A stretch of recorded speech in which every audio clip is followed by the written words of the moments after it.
নবীজির সাহাবীরা বললেন, আয়েশা, আল্লাহর কোরআন যেমন ট্রু ফ্যাক্ট, কোনো সন্দেহ নেই, সন্দেহের লেশ মাত্র নেই।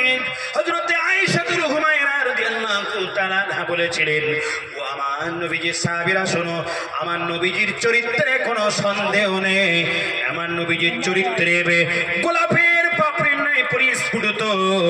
আমার নবীজির চরিত্র হলো একটা পাপড়ির ন্যায় পরিস্ফুটিত। একটু জোরে বলুন সুবহানাল্লাহ, আর একটু চিল্লায়ে বলুন সুবহানাল্লাহ।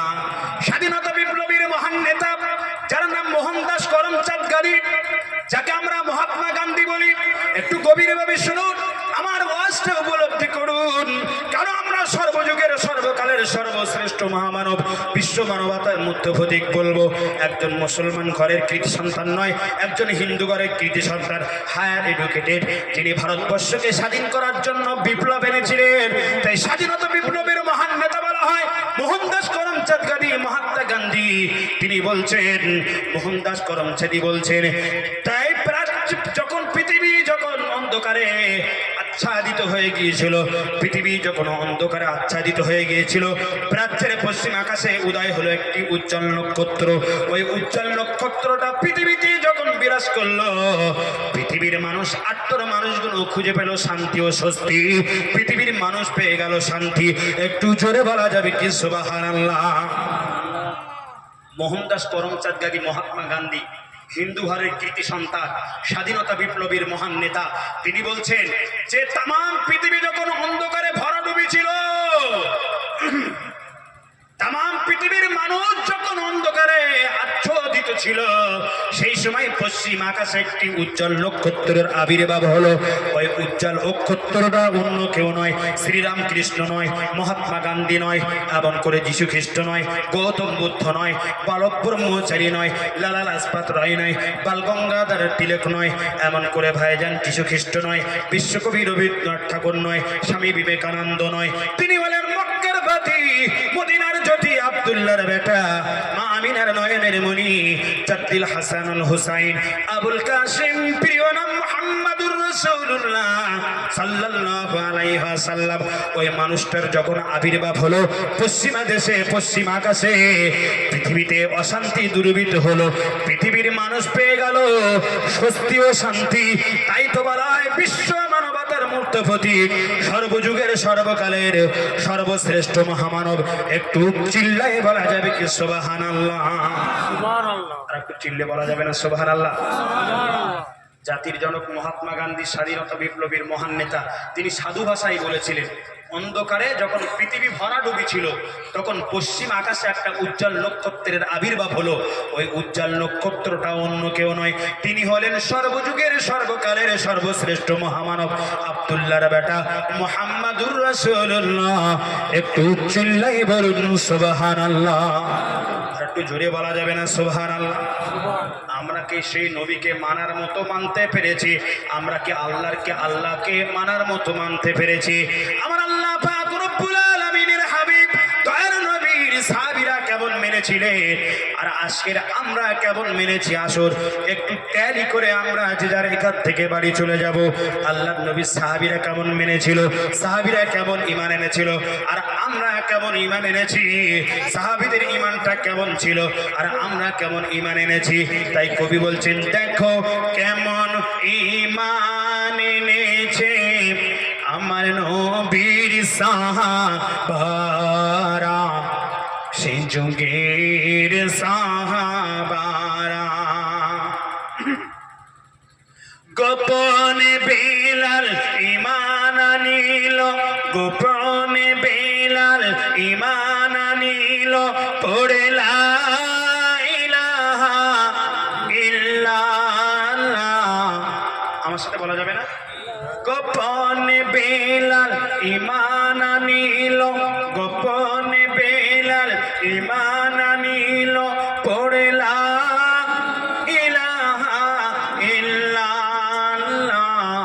দেখো কেমন ঈমান এনেছে আমার নবীর সাহাবারা, সেই যুগের সাহাবারা। এক মনিবের নিকট বেলাল এক মনিবের নিকট বেলাল গোলাম হয়ে থাকে, চোখের আড়ালে বেলাল, চোখের আড়ালে বেলাল কোরআন পড়া শেখে। উটের জুড়ি গলায় ঝুলিয়ে, উটের জুড়ি গলায় ঝুলিয়ে করছে তামাশা ইহুদি নাসারা। দেখো কেমন ঈমান এনেছে আমার নবীর সাহাবারা, সে যুগের সাহাবারা। দেখো কেমন ঈমান এনেছে আমার নবীর সাহাবারা, সে যুগের সাহাবারা। গোপনে বেলাল ঈমান আনিল পড়ে লা ইলাহা, গোপনে বেলাল ঈমান আনিল পড়ে লা ইলাহা ইল্লাল্লাহ। দেখো কেমন ঈমান এনেছে আমার নবীর সাহাবারা, সে যুগের সাহাবারা। বেলাল আহাদ আহাদ কারে, বেলাল আহাদ আহাদ কারে, কুফার চাবুক সে মারে।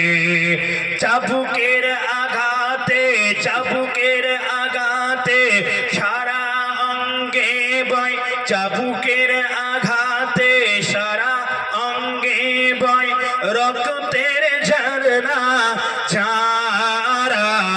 দেখো কেমন ঈমান এনেছে আমার নবীর সাহাবারা, সে যুগের সাহাবারা। লা ইলাহা ইল্লাল্লাহ, লা ইলাহা ইল্লাল্লাহ, লা ইলাহা ইল্লাল্লাহ মুহাম্মাদুর রাসূলুল্লাহ সাল্লাল্লাহু। আমি দুইটি টপিকস আপনাদের সামনে আনয়ন করব। একটা হলো আমি সাহাবীরা কেমন ঈমান এনেছে, আর রাসূলুল্লাহ সর্বযুগের সর্বকালের সর্বশ্রেষ্ঠ মহামানব। যে কথা বলতে বলতে এত দূর চলে আসলাম। নবীজি মক্কা থেকে, মদিনা থেকে মক্কায় চলে গিয়েছিলেন, ফতে মক্কা হয়েছিল, মনে আছে আপনাদের? হ্যাঁ, মক্কা বিজয় মনে নেই? অষ্টম হিজরিতে মক্কা বিজয় হলো। সেই সময় দুটি ইহুদি আর নাসারা আমার রাসূলুল্লাহকে দেখে, মুসলমানদেরকে দেখে সবাই পালিয়ে চলে যেতে লাগলো। ইহুদি নাসারা যারা বেধর্মী, মুসলমান ভাইরা, ইহুদি নাসারা যারা ঈমান গ্রহণ করেনি, যারা ইসলাম ধর্ম গ্রহণ করেননি, তারা পালিয়ে পালিয়ে চলে যেতে লাগলো। কেন তারা পালিয়ে যেতে লাগলো? মুসলমানদের দলে লোক বেড়ে গিয়েছে, আর মুসলমানদের দলে হযরতে খাত্তাবের পুত্র ওমর সে ঈমান এনেছে। কারণ আমার নবীজি খাত্তাবের পুত্র ওমরের জন্য দোয়া করেছিলেন। আল্লাহর নবী কাবা বাইতুল্লাহ গিয়ে বলেছিলেন, রব্বুল আলামিন, আল্লাহ আল্লাহুম্মা আইজিল ইসলাম আল মুসলিমিন, আল্লাহ মুসলমানদের যদি ইজ্জত সম্মান বাড়াতে চান, আল্লাহুম্মা ইহদিনি, আপনি হেদায়েত দিন। আবু বকর, হযরতে হিশামের পুত্র আবু জেহেল, হিশাম ইবনে আবু জেহেল, আবু জেহেল ইবনে হিশাম, খাত্তাব ইবনে ওমর, খাত্তাবের পুত্র ওমর, হিশামের পুত্র আবু জেহেল, দুজনার থেকে জোড় ভাঙিয়ে দিয়ে একজনকে ঈমানের মধ্যে আপনি আনয়ন করে দিন, ইসলামের মধ্যে দাখিল করে দিন। আল্লাহ পাক দুজনার জোড় ভেঙে দিয়ে আল্লাহ আবু বকরের দোয়াটা আল্লাহ কবুল করে নিয়ে, ওমরের পক্ষে দোয়া কবুল করে নিয়ে আল্লাহ খাত্তাবের পুত্র ওমরকে ইসলামের নূর দিয়ে ভরিয়ে দিয়ে ইসলামের মধ্যে দাখিল করে দিলেন। একটু জোরে বলা যাবে কে সুবহানাল্লাহ? আর একটু চিল্লে বলা যাবে কে সুবহানাল্লাহ?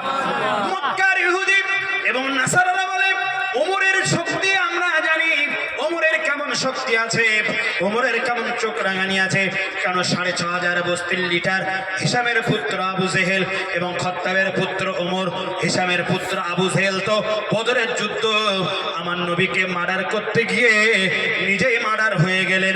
তাই হিসামের পুত্র আবু জেহেল নাই, বাঁচানোর ক্ষমতা নাই, আরবে নেতৃত্ব দেওয়ার লোক নাই, লিডার নাই, দলপতি নাই। তাই ইহুদিরা ছাড়া মুসলমানদের ভয়ে, খত্তাবের পুত্র ওমরের ভয়ে পালিয়ে চলে যেতে লাগলো মুহাম্মাদের ভয়ে। সেই সময়টা আল্লাহর নবী, বিশ্ব নবী, প্রিয় নবী টুক টুক টুক টুক টুক টুক করে মক্কা কাবা অভিমুখে রওনা দেয়। আর এমত অবস্থায় পেছন দিক দিয়ে দেখে একজন বুড়ি মহিলা, একজন মাতার পুটলা পুটলি বেঁধে, তার মাল সাবান বেঁধে তিনি মক্কা থেকে বহির প্রদেশে যাওয়ার জন্য হেঁটে হেঁটে হেঁটে মক্কা ছেড়ে চলে যেতে লাগলো।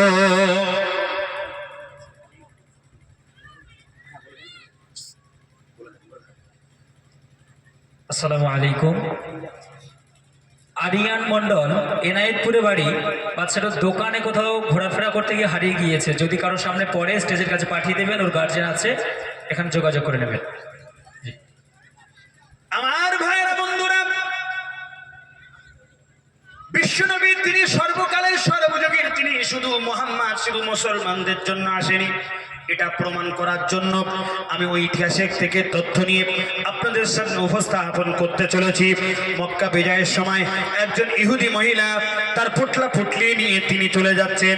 আমার ভাইরা, বন্ধুরা, আল্লাহর নবী শুধু মুসলমানদের জন্য নয়, আল্লাহর নবী তামাম পৃথিবীর মানুষের জন্য, এটা প্রমাণ করার জন্য ইহুদি মহিলারা চলে যাচ্ছেন অন্য জায়গাতে।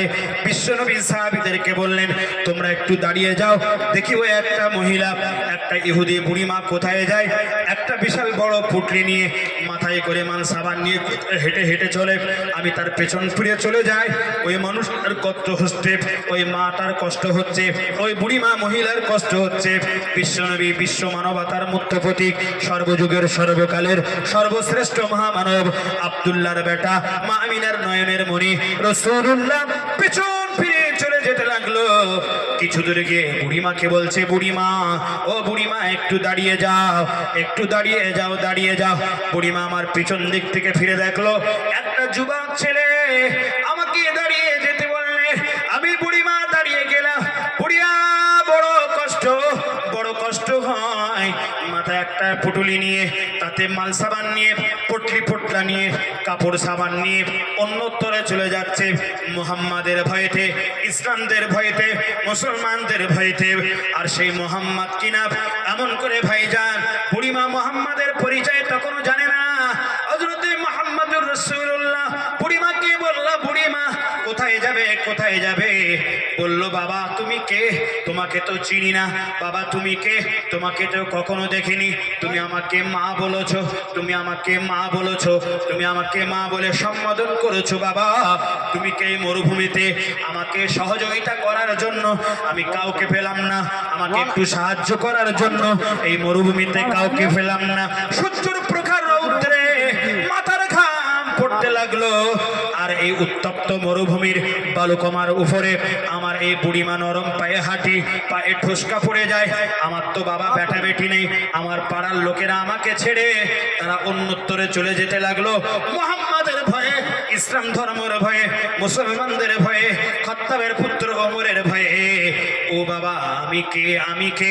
আমি একজন ইহুদি বুড়িমা। আমি আমার এই পুটলা পুটলি নিয়ে নির্দিষ্ট জায়গায় আমি চলে যেতে চাই, যেখানে কোনো মুসলমান পাওয়া যাবে না, যেখানে কোনো মুহাম্মাদের অনুসারী পাওয়া যাবে না, যেখানে কোনো ইসলাম ধর্মাবলম্বীর মানুষ পাওয়া যাবে না। ওই জায়গাটায় গিয়ে আমি শান্তির সঙ্গে বাবা বসবাস করতে চাই। আমি শান্তির সঙ্গে ওই জায়গায় বসবাস করতে চাই। মুহাম্মাদের ভয়তে, মুসলমানদের ভয়তে খত্তাবের পুত্র ওমর না জানি আমাকে কতল করে দেবে, আমাকে মেরে ফেলে দেবে। আমি একজন ইহুদি ধর্মের মানুষ, ইহুদি ধর্মের মুতালম্বির একজন বুড়িমা। তাই ভয়েতে বাবা, মক্কা বিজয় হচ্ছে শুনেছি, লক্ষ লক্ষ মুসলমানরা মদিনা থেকে মক্কাতে এসছে, কাবাতে এসছে, তাই ভয়েতে বাবা পালিয়ে যাচ্ছে। আহা, আমার নবীজির মনেতে এত দয়া, আমার নবীজির মনেতে এত মায়া, আমার নবীজির মনেতে এত করুণা। তাই তো আল্লাহ বললেন 17 পারার 107 নম্বর আয়াত সূরা আম্বিয়াতে, ওয়ামা আরসালনাকা ইল্লা রাহমাতাল লিল আলামিন। হাবিব, আপনাকে রহমত স্বরূপ, করুণা স্বরূপ পৃথিবীতে পাঠিয়ে দিয়েছি। জোরে বলুন সুবহানাল্লাহ। আমার নবীজি দিনের প্রচারে তায়েফে গেলেন। জানেন আপনারা তায়েফে গিয়েছিলেন? তায়েফে কত রক্তাক্ত হলেন, কত কষ্ট পেলেন। আমার নবীকে এক জায়গায় নয়, 2 জায়গায় নয়, 3 জায়গায় বেহুশ হয়ে পড়লেন। মাথায় পাথরের আঘাত মারা হলো, মাথা মোবারক থেকে রক্ত পড়তে পড়তে পড়তে জিসনে মোবারক দিয়ে পাদুকাগুলো ভরে গেল। আহা, রাসূলুল্লাহ 3 জায়গায় সবচাইতে বেশি তায়েফের ময়দানে কষ্ট পেয়েছিলেন। আজকের মুসলমান আমরা কোন ইসলাম নিয়ে ছিনিমিনি খেলছি? সাহাবীরা কেমন ইসলামকে ভালোবেসেছিলেন, কেমন আমার নবীকে ভালোবেসেছিলেন, মহব্বত করেছিলেন। আমার প্রিয় শ্রোতাবৃন্দ, বিশ্ব নবী, প্রিয় নবী, কেমন তার দয়া, কেমন তার মায়া। সেই তায়েফের ময়দানে নবীজি প্রত্যেকদিন ফজরের জামাতে নামাজ পড়তে যেতেন। বাবা, ফজরের জামাতে নামাজ পড়তে যেতেন। আর আমরা এলাকার মানুষ, আমরা কখনো ফজরের জামাত কাজা করি না। কাজা করি? আমরা কাজা করি না। মসজিদে গিয়ে জামাতের সঙ্গে নামাজ পড়ি। কেন? বাড়িতে নামাজ পড়ার চাইতে মসজিদে গিয়ে 70 গুণ সওয়াব বেশি হবে। আপনাদের এখানে সব পড়ে, সব বাড়ির থেকে উঠে পৌষ মাস, মাঘ মাস, একেবারে কাঁথা লেপ, সব আরামের ঘুম, বিছানার ঘুম, বিবিদের একদম ছেড়ে সোজা শটান সব মসজিদে চলে যায়। আমাদের এলাকার মানুষ পৌষ মাস আর মাঘ মাসে বলে সলিমুদ্দিন চাচার খেয়ে দিয়ে কাজ নেই, আবার এই শীতের কাঁথা নিয়ে একটু শুয়েছি, কম্বল গরম সবে মাত্র হয়েছে। আর সারাদিন মোবাইল দেখে দেখে, রাতে মোবাইল দেখে দেখে 2-3টের সময় একটু ঘুমিয়েছি ফেসবুক চালিয়ে। আর উনি আবার মসজিদে আজান দিচ্ছে, আসসালাতু খায়রুম মিনান নাওম, ঘুম থেকে নামাজ উঠতো, ওর খেয়ে দিয়ে কাজ নেই। এই সলিমুদ্দিন চাচা যদি একদিন আমার বাড়িতে আসতো, গোস্ত দিয়ে মাছ দিয়ে ভালো করে ওকে দুবেলা 2 মুঠো খাইয়ে দিতাম। কিন্তু নামাজ পড়তে যেতে হবে বড় কষ্ট করে, শীতের এই মানে শীতের সময় ওযু করতে হবে, পানি ঠান্ডা, কি করে ওযু করব? রাসূল বলছেন শীতের দিনে ওযু করার জন্য ঠান্ডা পানিতে দিয়ে আপনি যে হাত এবং মুখ দুগুলো ধৌত করবেন ওযু করার জন্য, আল্লাহ পাক রব্বুল আলামিনের হাবিব বললেন কিয়ামতের ময়দানে মাশরে আপনার মুখমণ্ডলটা আল্লাহ এমন করে সুন্দর নূরানি চেহারা বানিয়ে দেবেন, যা দেখে বিশ্বনবী চিনতে পারবেন। আমার রাসূলুল্লাহ সেদিনকে এই নূরানি চেহারাদেরকে নিয়ে তিনি আল্লাহর কাছে ফরিয়াদ করে জান্নাত হালাল বানানোর জন্য আল্লাহর কাছে ফরিয়াদ করবেন। জোরে বলুন সুবহানাল্লাহ। জোরে বলা যাবে না? আর যদি সলিমুদ্দিন চাচা হাইয়া আলাস সালাহ বলছে, সলিমুদ্দিন চাচার খেয়ে দিয়ে কাজ নেই, সলিমুদ্দিন চাচা তুই মুয়াজ্জিন নামাজ পড়, আর তোর সামনে আব্দুল করিম আছে, ইমাম সাহেব, সে পড়ুক, আমরা যাবো না। কেন? তোমাদের মাইনে দিয়ে রেখেছি, আবার মুখ্যমন্ত্রী দিচ্ছে অনারিয়াম, তাহলে আমরা কেন মসজিদে নামাজ পড়তে যাবো? বাড়িতে একটু কোন রকম লবা ঠাকুরে একটু মাথা ঠুকে দেই। আমার নবীজি তায়েফের ময়দানে গেলেন, তায়েফে মসজিদে নামাজ পড়তে যাচ্ছেন, এক বুড়িমা ইহুদি তার নজরে পড়ে গেল। ইসলাম ধর্মের যিনি প্রবর্তক, ইসলাম ধর্মের যিনি স্টাবলার, আব্দুল্লাহর বেটা মুহাম্মদ সাল্লাল্লাহু আলাইহি ওয়াসাল্লাম, ফজরের খুদগুটে ওই অন্ধকারের সময় তিনি মসজিদে নামাজ পড়তে যান। ইহুদি মহিলাটা জানতে পেরে তিনি আল্লাহর নবীকে কষ্ট দেবেন, আল্লাহর নবীকে মার্ডার করে দেবেন, এটাই তার মনের কামনা ছিল, এটাই তার মনের বাসনা ছিল। আর এই মনের কামনা বাসনা, মনের খাতটা পূরণ করার জন্য নবীজি যে পথ দিয়ে হেঁটে হেঁটে হেঁটে হেঁটে বাবা মসজিদে নামাজ পড়তে যেতেন, নবীজির ওই হাঁটার পথে বাবা বিষাক্ত কাঁটা তায়েফে ময়দানে এমন করে পুঁতে রেখে দিতেন, আমার নবীজি যেন না জানতে পারে অজান্তে। নবীজি যখন এমন করে মসজিদে নামাজ পড়তে যাবে বাবা, ওই পায়ে কাঁটা ফুটবে, আর কাঁটা ফুটতে যন্ত্রণা করবে, পচন ধরবে, আর পা থেকে পচন ধরতে ধরতে গোটা দেহ মোবারকটা পচন ধরবে। আব্দুল্লাহর বেটা মুহাম্মদ মার্ডার হয়ে যাবে, মৃত্যুবরণ করবে, আর আমরা মজা করে আমাদের ধর্মগুলো পালন করতে পারবো। কেন? মুহাম্মাদের ধর্মে অনুসারী বেড়ে যাচ্ছে, বিশ্ব নবী সাল্লাল্লাহু আলাইহি ওয়াসাল্লামকে আল্লাহ দারোগা করে পাঠাননি। আল্লাহ কোরআনে বলেছে লাস্তা আলাইহিম বিমুসাইতির, হে নবী তোমাকে দারোগা করে পাঠানো হয়নি। লা ইকরাহা ফিদ্দিন, যাদের ধর্ম তাদের কাছে, লাকুম দীনুকুম ওয়ালিয়া দিন, যাদের ধর্ম তাদের কাছে, পরধর্ম সহিষ্ণু যদি কোনো ধর্ম থাকে সেটাই হলো ইসলাম। কিন্তু তারা অপব্যাখ্যা মনে করে, আমার নবীজিকে ভয় মনে করে আমার নবীজির পথে তারা বিষাক্ত কাটা ফুটিয়ে দিতেন ওই ইহুদি মহিলা। এখনো পর্যন্ত তায়েফের ময়দানে আপনাদের নেক দুয়ার বাবার কথে আল্লাহ পাক আমাকে তিনবার নিয়ে গিয়েছে ওই তায়েফের ময়দানে। বুড়িমা যে জায়গাটা নবীজির কাটা বিছিয়ে দিত বাবা, যে পথে কাটা বিছিয়ে দিত, বুড়িমার ঘরটা আজও পর্যন্ত পাথরের ওপর পাথর দিয়ে কোন রকম সিমটাম নমুনা সেখানে আছে। সেই কাটাযুক্ত গাছ আজও আছে নিদর্শন স্বরূপ। ওই কাটাযুক্ত গাছকে আমার পর্যন্ত থাকবে। একটু চিল্লাই বলা যাবে কি সুবহানাল্লাহ? আর একটু চিল্লাই বলা যাবে না সুবহানাল্লাহ? ইসলাম ভাই থেকে আসেনি, ইসলাম গুলি বারুদের জন্য আসেনি। ইহুদি বুড়িমা প্রত্যেক দিন রাসূলুল্লাহর নামাজের যাতায়াতের পথে বিষাক্ত কাটা বিছিয়ে দিতেন। ঘটনাক্রমে আল্লাহর নবী, বিশ্ব নবী, হাবিবুল্লাহ, দয়ার নবী, তিনি একদিন মসজিদে নামাজ পড়তে যাচ্ছেন। দেখছেন না না না না, এই পথে এই রাস্তায় প্রত্যেক দিন বিষাক্ত কাটা বিছিয়ে থাকতো, প্রত্যেক দিন কাটা বিছিয়ে থাকতো। আমি রাসূলুল্লাহ দেখতে পেতাম, কিন্তু আজকের দেখতে পাচ্ছি আজকের এই আমার যাতায়াতের পথে রাস্তায় বিষাক্ত কাটা না। আজকের মসজিদে যাচ্ছি সেই একই পথে, কিন্তু আজকের অন্য দিনের মতো বিষাক্ত কাটা ছড়িয়ে ছিটিয়ে নাই। কারণটা কি? বিশ্বনবী কেমন তার দয়া, কেমন তিনি রাহমাতুল লিল আলামিন, কেমন তিনি সর্বযুগের সর্বকালের সর্বশ্রেষ্ঠ মহামানব, বিশ্ব মানবতার মুক্ত প্রতীক।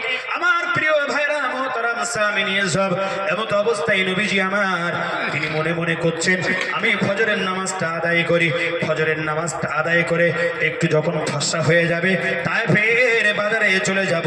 তায়েফের বাজারে গিয়েতে একটু ফল একটু মিষ্টি নিয়ে, ওই বুড়িমা হয়তো অসুস্থ হয়ে পড়েছে, বুড়িমা হয়তো বিমারিতে পড়েছে, অসুস্থ হওয়ার জন্য ওই বুড়িমা আজকের আমার এই যাতায়াতের পথে কাঁথা বিছিয়ে রাখতে পারেনি।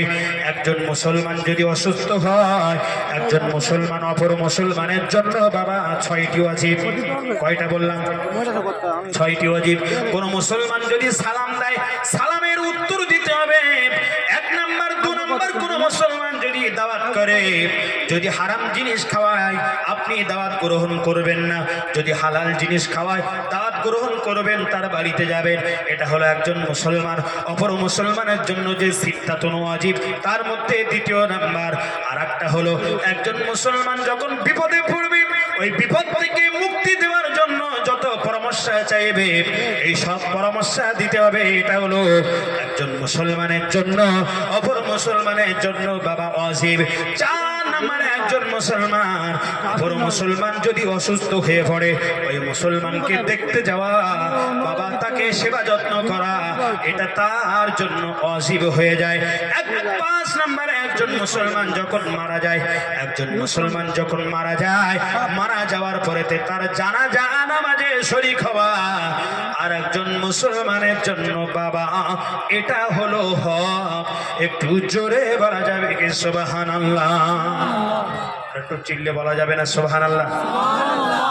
আমরা কি এই হকগুলো পালন করেছি, পালন করতে পারি? আমার রাসূলুল্লাহর নীতি আদর্শ, রাসূলুল্লাহর আখলাক, আমার নবীজির চরিত্র, আমার নবীজির লাইফস্টাইল, আমার নবীজির গুণাবলী।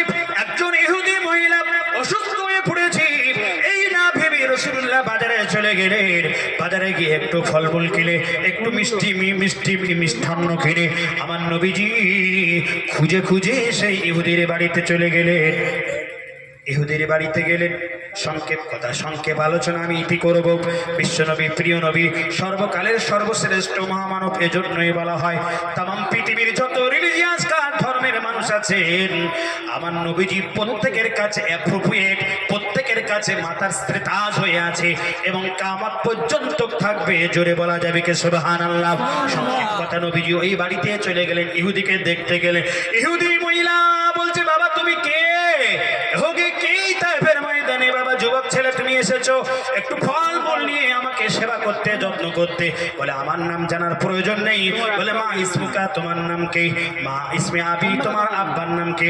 তোমার বাড়ি কোথায়, তোমার ঠিকানা কি? বলে আমার বাড়ি, আমার বাবা, আমার নামটা কি জানার দরকার নেই। আপনাকে একটু সেবা করতে এসেছি, আপনি অসুস্থ হয়ে পড়েছেন। আমার ভাইয়েরা, বন্ধুরা, আবার নবীজি সাল্লাল্লাহু আলাইহি ওয়াসাল্লাম সেই সময়তে বললেন, বুড়িমা গো, শোনার দরকার নেই, আপনাকে একটু সেবা করে আমি ধন্য হয়ে পড়ি। আপনাকে একটু সেবা যত্ন করে, আপনাকে একটু সুস্থ করে আমি একটু মগ্ন হব, আমি আরাম পাবো, তৃপ্তি পাবো। বুড়িমা বলল, না না, নাম যদি তুমি না বলো, তোমার সেবা যত্ন আমি নেব না, নেব না, নেব না। সেই সময় তা আল্লাহর নবী বললেন, একান্ত যদি আপনি না শোনেন, আমার নামটাকে একটু আপনাকে বলে দেই। আল্লাহর নবী, বিশ্ব নবী বললেন, ইসমি মুহাম্মদ ইবনে আব্দুল্লাহ ইবনে আব্দুল মুত্তালিব। আমার নাম হলো মুহাম্মদ, বাবার নাম আব্দুল্লাহ, আমার দাদুর নাম হলো আব্দুল মুত্তালিব। আমি হলাম বিশ্ব নবী হাবিবুল্লাহ, দয়ার নবী। জোরে বলা যাবে কি সুবহানাল্লাহ? ইহুদি বলতো, বাবা, যার জন্য আমি কাটা বিছিয়ে রাখতাম, আর সেই মানুষটা আমার বাড়িতে আসলো, ইনি কোনো সাধারণ মানুষ হতে পারে না, ইনি কোনো সাধারণ প্রফেট হতে পারে না। আমি একজন ইহুদি, ইনি জানা সত্ত্বেও আমি পথের কাটা বিছিয়ে দিতাম, বিষাক্ত কাটা, তথাপিও আমার বাড়িতে দেখতে এসেছেন আমি অসুস্থ। ইনি অবশ্যই অবশ্যই সর্বকালের, সর্বযুগের সর্বশ্রেষ্ঠ মহামানব। আনতা রাসূলুল্লাহ, আনতা হাবিবাল্লাহ, লা শাক্কা ফি। ইনি হলেন আল্লাহর হাবিব, ইনি হলেন আল্লাহর রাসূল। আমি বুড়িমা সাক্ষ্য দিলাম, আমার ইহুদি ধর্ম আজ থেকে ছেড়ে দিয়ে কনভার্টেড হয়ে আমি ইসলাম ধর্মকে আমি অ্যাকসেপ্ট করে নিলাম, গ্রহণ করলাম। জোরে বলা যাবে কি সুবহানাল্লাহ? চিল্লায়ে বলা যাবে কি সুবহানাল্লাহ? নারায়ে তাকবীর! আমার বন্ধুগণ, ভাইজান এসে গিয়েছে, জনাব মুহতারাম হযরত মাওলানা হাফেজ কারি কৌসার সাহেব ফাতিহ, তিনি বক্তব্য রাখবেন। একদম 11:30টায় আমি শেষ করলাম। আপনাদের নেক দোয়া থাকলে ইনশাল্লাহ আবারও বিভিন্ন রকমভাবে আলোচনা করা যাবে। এখানে আমার সর্বযুগের, সর্বকালের সর্বশ্রেষ্ঠ মহামানব প্রফেট জগৎগুরু সাল্লাল্লাহু আলাইহি ওয়াসাল্লাম এটা লিখে, এটা বলে শেষ করা যাবে না, তথাপি ওইখানে আমার এন্ড করতে হলো। বক্তা এসে গেছেন, তিনি বক্তব্য রাখবেন। আমি হাসানুজ্জামান গুনাগার, উত্তর 24 পরগনা জেলা থেকে, প্রত্যন্ত সেই মাটিয়া পানিগোবরা দরবার শরীফ থেকে এসেছি। আমাকে আপনারা দোয়া করবেন, আমি আপনাদের জন্য দোয়া করি।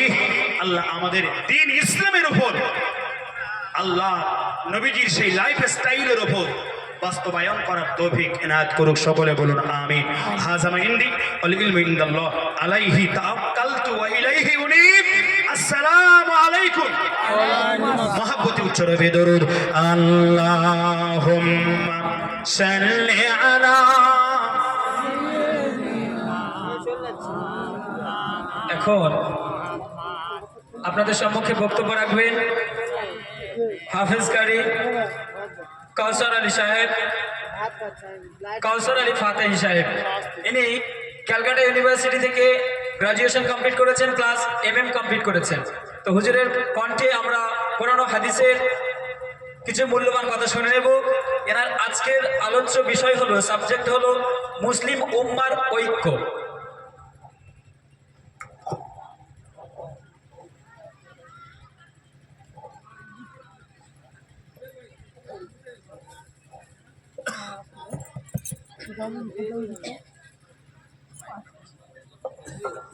বক্সের সাউন্ডটা একটু মোটা করে, সাউন্ডটা একটু, বক্সের সাউন্ড একটু বাড়িয়ে।